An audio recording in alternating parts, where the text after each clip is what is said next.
So what's up people, and welcome to another Battle Angel Alita / GUNNM video.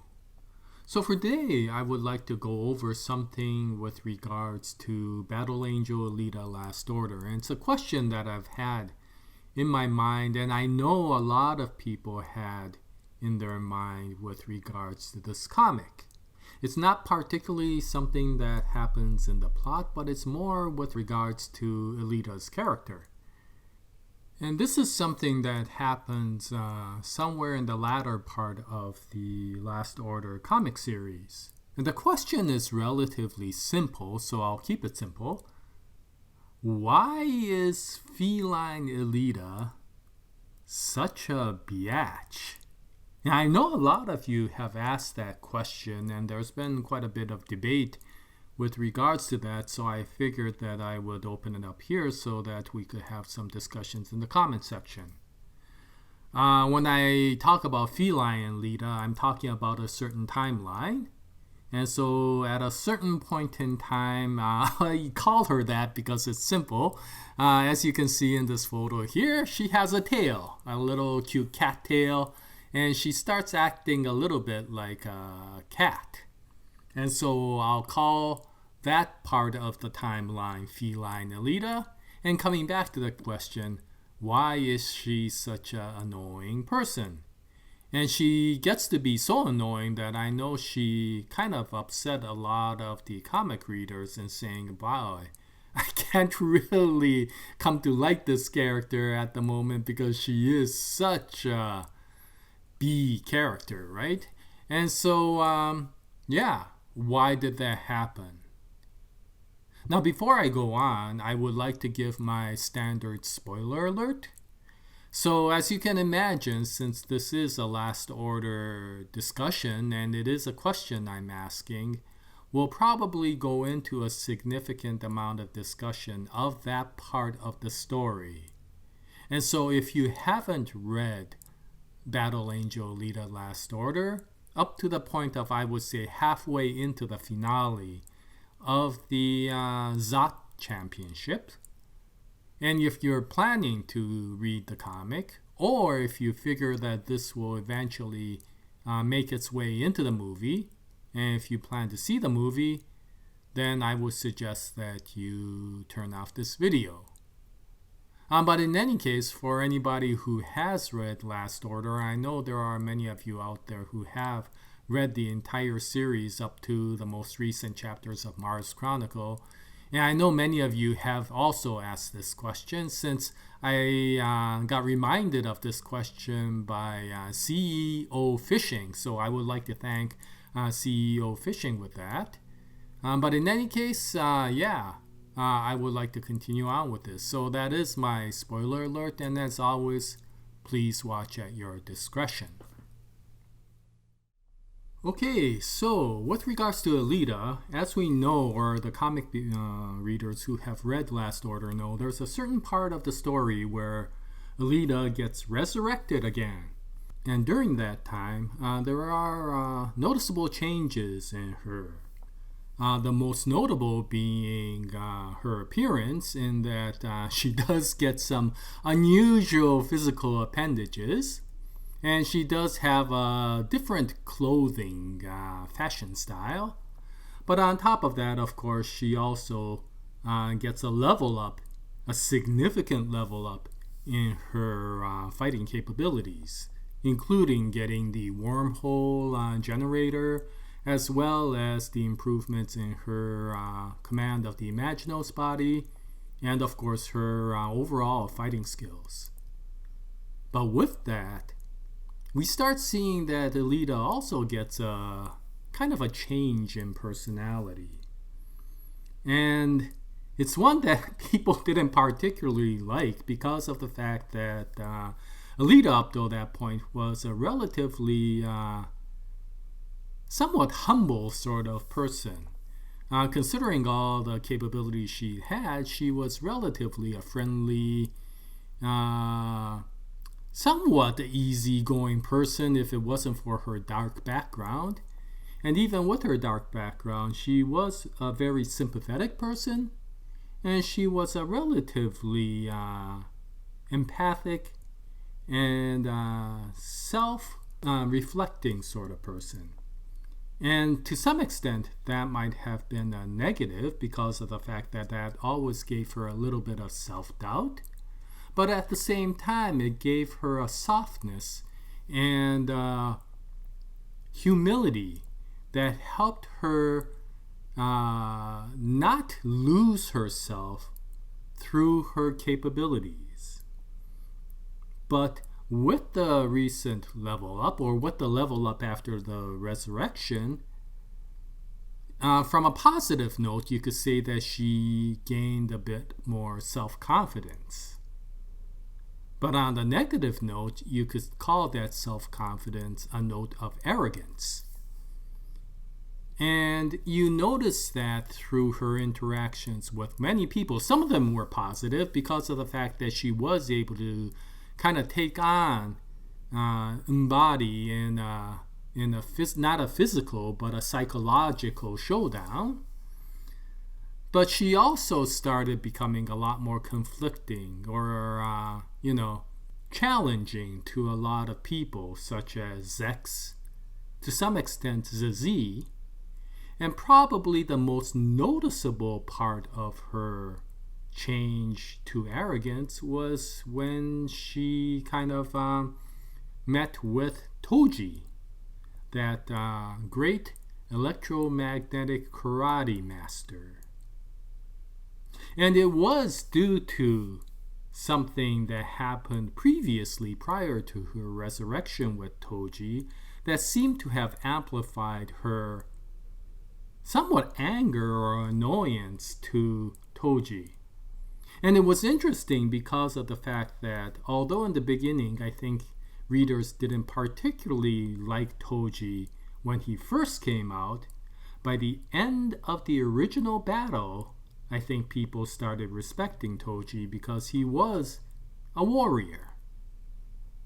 And if you don't remember, I'll go back. This was during the Leviathan trip where Alita went with Chibi-Zex and Zazie to basically collect all the flags because she found out that during many of those battles, for obtaining the flag as a training session, children were used for the battles. And of course, Alita, becoming personally attached to one of the children who died, made it a mission for herself to collect all the flags and take down that game.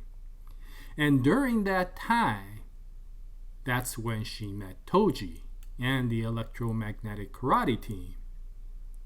And it was, of course, during that time that she gave that very impressive punch against somebody prior to meeting the electromagnetic karate team, which basically was a one-punch Saitama sort of punch. But then, when she met up with the electromagnetic team, that same punch barely did anything to the opponent. And that was, of course, a good way for Yukito Kishiro to show not only has Alita become stronger in the early parts of Last Order, but her opponents have as well, because they found her attack to be somewhat, boring. But of course, in that time, Alita starts gaining her capabilities, as she often does during her battles. And in the final battle, which was against Toji, although in the beginning Toji was seriously overwhelming her to the point where she wasn't sure if she would even survive the battle, she finally overcame that through many of her self-reflections again, and was able to somehow strike Toji. Now, as we all know, during that time, both Alita and Zazie blacked out from that attack. And it was Zazie who came to first. And when she came to, she found out that Alita was lying on the ground with Toji, sitting, looming above her. And Zizi, thinking he killed Alita, started to be aggressive, but found out that Toji spared her life. And that was because the attack that Alita did was so impressive at that time that Toji mentioned that had this been a real battle, then Toji may have died from that attack. And so, although she was the one that blacked out from the attack and he came to first, if he did black out. I'm not sure if he did black out. I can't remember at that time. But in any case, he honored Alita so much that he let her live. And what's interesting is, of course, when you come to the finale of the Zot Championship, the contender that Alita takes on during the finale is Toji. And so this is a point where the two combatants come back together again. And from what we all expected, we expected this to be a warrior's fight where two people who respected the strength of the other would actually come and do a great battle. And yet when we come to the very beginning of the fight, Alita is taking on a serious attitude, as you can see in this background picture. Yes, this is towards Toji that she's making these comments. And basically, from what we see in the comic, for whatever we can figure out, she's seriously pissed off because Toji spared her life. And she's saying that it was an embarrassment. And because of that, she goes on to seriously beat the crap out of Toji, but at the same time humiliate him in the battle. And sure, you could go and say that this is a tournament mostly to the death a lot of times. And so there should be no reason that Alita should go easy on Toji. But there's a difference between going easy and having respect to your fellow warrior. And you could probably see this by comparing this battle that she had with Toji versus the battle that she had with Jashigan, and the attitude that she brought about. You know, in both cases, you know, in Toji or with Jashigan, she barely scraped through the battle. And if luck wasn't on her side, to some extent, she may have died from either one of those battles. And Alita knew that in both cases. And what's interesting is because Jashigan was such a fierce warrior, that although Alita won that battle through the fact that Jashigan died, basically, since she blacked out there as well, she kind of technically lost, and she knew that. But in that case, she gave a tremendous amount of respect to Jashigan because of the ferocity in battle that he had. And what's interesting is Toji basically gives the same sort of characteristic. And although he didn't die at the end, the ferocity of the battle was very similar. And yet at this point, instead of respecting Toji as a warrior like she always has done for Jashigan, she is basically ridiculing him. And it is that point. I mean, not only is she merciless in the amounts of attacks that she continuously pummels on the guy, instead of one strike taking him down, she's just pummeling him, you know, just for the sake of almost hurting him and enjoying it.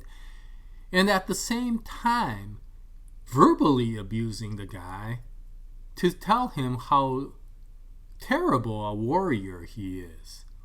And it's very uncharacteristic of Alita, who has a very warrior-like spirit, to take on some sort of persona. Yes, if it was a jerk, and if the person deserved it, then yes, Alita wouldn't hold back on destroying that person. But Toji has never brought that point onto her. And if anything, if she would have had that feeling, I would have expected it to be in the beginning. But after that one match, I would have expected that Alita would have given a lot of respect to how Toji behaved, and yet, yeah, she was merciless to Toji at this point. I mean, not only was she tough as a warrior, but she was extremely abusive in that fight. And so, yeah, why did that come about? Why did that persona come about? And what's curious about this is prior to the actual finale, Alita actually had a chance to have a very peaceful tea ceremony with Toji, and they both talked about a lot of their philosophical outlooks. And of course, during that time, the conversation that Alita had with Toji was so emotional that Toji actually shed tears during that entire conversation. And at that time, he was saying he was looking forward to meeting Alita in the arena. And then what comes out is this extremely brutally vicious and almost sadistic sort of person that was not only beating Toji, but abusing him and ridiculing him in the utmost extreme. And so this was a characteristic that was very un-Alita-like. And a lot of the readers said, why is she acting like a jerk at this situation? And a lot of readers did not like the Alita that came out. Now, as we all know, this is not a hero's quest, right? So, as many readers said, there is no reason for Alita to always be chivalrous, and there may be faults that may come out, including her arrogance. So maybe this is a point where Yukito Kishiro is showing that even amongst the main character, she can still portray faults that may eventually come to bite her in the butt, which of course it did because of the fact that she gets killed during that tournament, right? But yeah, regardless of what the reasoning it was for Yukito Kishiro to bring that point up, it was very interesting that after the resurrection, it was very abrupt that this personality came out. It wasn't even that it took time for that personality to grow. It was almost there right from the beginning. So the question is, for example, Alita did merge with Merlin. Was that Merlin's side? Although Merlin didn't particularly seem to be extremely arrogant, but he was a very self-assured person. So did that self-assurance mixed with Alita's brutality, inherent brutality, bring out arrogance, which Merlin by himself did not have? Or considering the fact that Toji did grow from that fight and became stronger, was this Alita's technique to help Toji grow? Now my feeling is that it probably wasn't just that, because of the fact that although Toji grew, I could have found or thought of much more honorable ways of helping Toji grow in his battle. In fact, you kind of saw how Joshigan helped Alita grow. You also saw how Zeka helped Toji grow. And considering the fact that Zeka is a really arrogant SOB, yeah, I mean, even he was a lot more benevolent to Toji than Alita. Of course, he was an ally of Toji, and of course, Alita was a challenger. But still, this abusive nature is not particularly characteristic. So was she trying to help Toji out, and her help was actually portrayed through her abusive nature? But if that's the case, why was she kind of arrogant to everybody else as well, such as Zex and Zazie? So is this a separate personality? I don't know. Yeah, I'm really not sure. And that's one of the reasons why I brought out this video, because of the fact that, yeah, this is really a question. This isn't really one of those rhetorical questions where I want to give an explanation while I give a question. I really have no idea why Alita was that arrogant during that part of the story, to the point where a lot of the fans became a little bit angry at her for being that way. But in any case, what I wanted to do was to bring this up so that many of you expert readers who are here can give your side of the explanation to see and figure out why Alita had this characteristic at this time. It kind of goes away by the end of Last Order, and she seems to be in her humble self again. And by the beginning of Mars Chronicles, she definitely is back to the Alita that we know and love. But this part was very interesting with regards to how she behaved, and so that's why I wanted to bring this out. So for anybody who has comments and ideas about Alita's characteristic at this time, if you can leave your points in the comment section below, I would appreciate it. And in any case, that's it for this video. And thank you very much for watching, and thank you very much for commenting. And I'll continue to make more Alita Battle Angel, Alita GUNNM videos in the future. And I hope you join me at that time. And so, until the next video, happy comic reading, happy manga reading, happy movie watching. And as always, Jaya, nice day everyone.